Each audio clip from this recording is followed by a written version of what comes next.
Welcome to the Lechtich Parsha podcast, where we delve into the Torah's timeless wisdom and uncover uplifting and empowering lessons tailored to the challenges of our generation. Guten Erev Shabbos. Hope you're doing well. Hope you had a wonderful, successful week. This week, Parshas Vayakhel-Pekudei. There's so much going on. A big parsha, a small parsha, a lot of psukim, a lot about the Mishkan, the avodah of giving.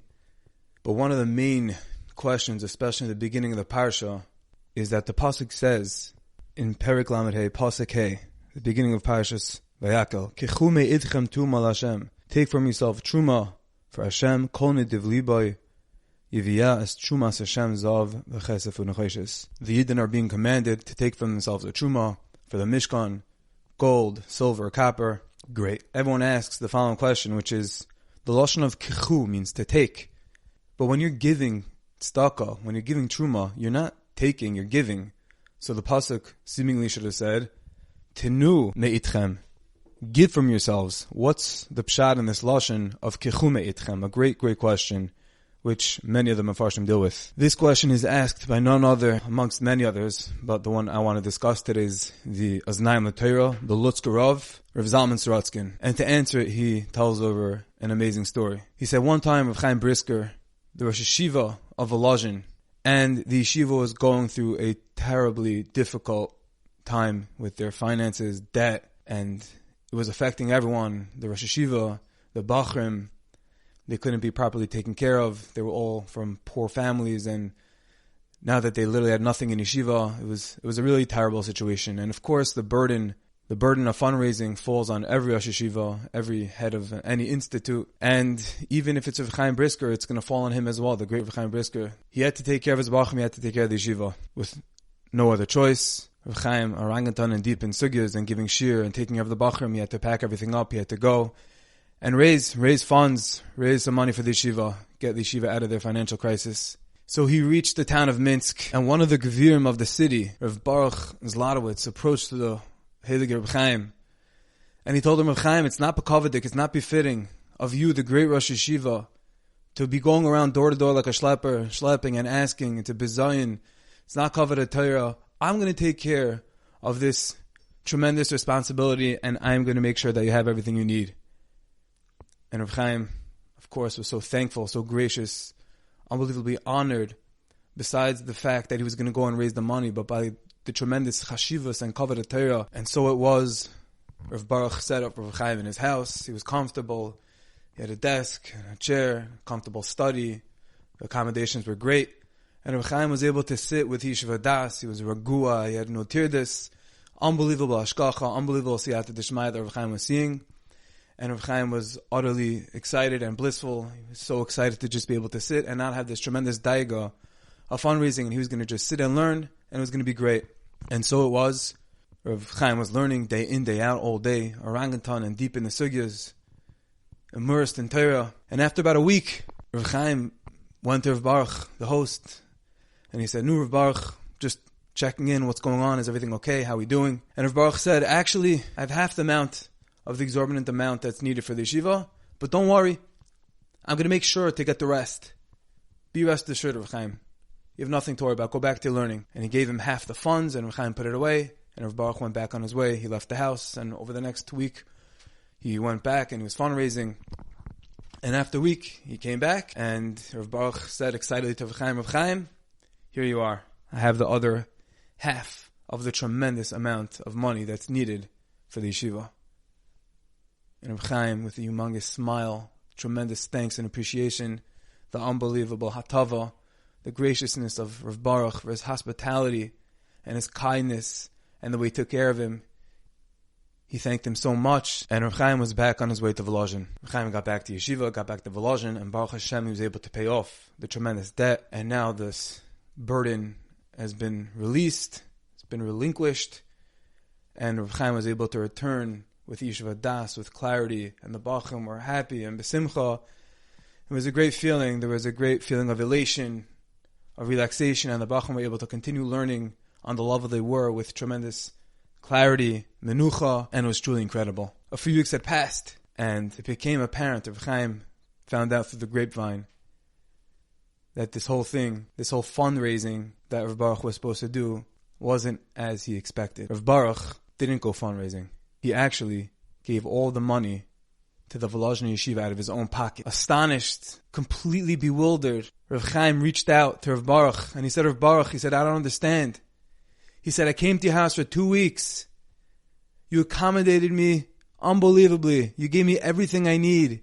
You let me sit and learn b'menuchas hanefesh, b'shalva, v'hashket, with complete bliss and harmony, yeshiva das, quiet and peace, undisturbed, undisrupted. And you told me you're going fundraising. You told me you're going to be going door to door, asking everyone in Minsk and the surrounding cities for money for the yeshiva. And lo and behold, I find out that this isn't what you did. That all the money came from your own pocket. And I'm so happy and indebted that you did indeed give this tremendous amount of money to the Volozhny Yeshiva. But I just don't understand one thing, asked Reb Chaim. A week passed and you gave me half. And then another week passed and you gave me the other half. If you had all the money, why don't you just give it to me at one shot? And if you had all the money, why did you want me to sit by you for 2 weeks? Why didn't you just give me the money right away? And to this, Rav Baruch, the Gvir of Minsk, he replied, he told Reb Chaim as follows. He said, Rosh Yeshiva, do you think it's easy to just dole out loads of cash, hard-earned money for your yeshiva? He said, as chashuv as you are, as chashuv as your yeshiva is, as chashuv as Torah is, do you think it's easy to part with money? Do you think that it's easy to just kiss it goodbye, even though it's not mine, even though I know the truth, I know the emes, I know Hashem is the bashefer, He's the giver, He's the bestower, and it's not really mine. But do you think I don't become connected to it? Do you think I don't have feelings that it's a little bit mine? You know, it belongs to me. And of course it's not true, but it's the Atzis Yetzer. You don't think it gets to my head? Of course it does, Rebbe Chaim. Of course it does. Please understand, Rosh Yeshiva. And then he explained. He said the first week that went by, he said I was busy with the Yetzer Hara, fighting him for a week. And after a week, I was able to come up with half of the amount that you needed. That was the first half of the battle. He said, and after that, he said, I had the Gvuras HaNefesh to fight again another week. And finally, I had the fortitude, I had the strength to be miskaber, to overcome my Yetzer Hara again. And I was able to dole out, to shtel another half of the tremendously needed funds for the Heilige Yeshiva. But he said it wasn't easy. It was a battle. It was a 2-week battle. He said you weren't just waiting around. I wasn't just going door to door. Correct. He said you weren't waiting for me to go knock on Gvirim's door, on other people in the city's doors. I wasn't doing that. You're right. You were waiting for me to beat my Yetzer Hara. You were waiting for me to overcome my innate feelings, the feelings which you all have. Says Reb Zalman Sorotzkin, the Lutzker Rav. In this week's Parsha, Hashem says, Kechu me'itchem. Take from yourself. It's not give. It's so hard to give. It's so hard to just shtel. It's hard to part with our money. But says Reb Zalman Sorotzkin, says the Lutzker Rav, Hashem understands. Hashem understands our struggle. Hashem understands what we're dealing with. Hashem understands what's up against us. He understands how hard and enticing and convincing the Atzis HaYetzer, the tactics of the Yetzer Hara are. And the Yetzer Hara, Hashem knows, is telling us, don't give it, it's yours, you worked hard in it. Back to Amalek, of course. Back to Purim, it's all one thing. Never stops. And Hashem says, I understand it's shver, I understand it's hard, but I want you to give. But not just give, because I know it's hard to give. So take out from what you think is yours. Take. It's shver, but take. And says Reb Zalman Sorotzkin, he says that's pshan, the next word, me'itchem. What's from you? What do you mean from you? It's from your cash. It's from your bank account. It's from your Zelle. It's from your quick pay. It's not from, what do you mean from you, the person? No, says Reb Zalman. It's from you. Because Hashem knows deep down how hard, how shver it is. That it's mamish taking out a shtickle of your person, of your mehus, of your essence, because you think it's you. The money identifies us. It becomes us. Chadhu. It becomes synthesized with our essence, with our being. So Hashem says, me'itchem. I understand this, how to understand it's shver, but it's from, I understand it's you, but I want you to take it. To take it. It's hard, but do it. Give that truma for the Mishkan, for the Kamas of Mishkan, for the continuity of my Shechina. That's why it says, Kechu me'itchem. And I think we can add a tremendous yisoid, a tremendous gem that's hidden in here, which is that it's not only regarding this mitzvah where Hashem understands the hardship, the shverkeit of a mitzvah, of avodas Hashem, of his gabras hanefesh, of overcoming, triumphing our Yetzer Hara. It's not only the mitzvah of tzedakah, it's every mitzvah. It's every avodas Hashem. It's every little knetch, every struggle on the way. Hashem understands. Hashem is with us. Ima enochi batzara. Hashem's with us. How do we know? Because Hashem created them. Hashem created the Yetzer Hara. Hashem created our problems. Hashem created our struggles.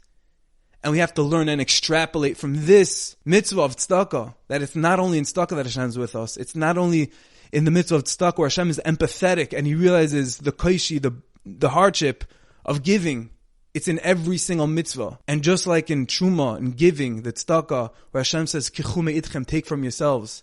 It's not only here. This is a general way where Hashem's empathy is expressed because Hashem knows how it's hard for everyone. That's the nature of mankind. But it's in every single mitzvah, every single pitfall, every single opportunity that we have. And Hashem knows how hard it's going to be, how hard and how great the pushback is. Hashem is always with us because Hashem created the nisayon. Hashem created the struggle. And we must remember that if it's Hashem that created the struggle, and it's Hashem who loves us more than anything, we can overcome anything, and we can get closer through anything and use anything as an opportunity. But the aside over here is that Chatzi Nechama, half of the solace, is in the fact that Hashem is with us, that Hashem understands us, and that nothing is beyond Him, because He created it. And with His help, we should be able to have the Gavras HaNefesh, the strength and fortitude to conquer and use everything as an opportunity to get closer to Him and to be great givers. And as Chazal say, Mahu Rachum Afatar Rachum, we should go in His way, V'alachta b'drachav, and we go in His way.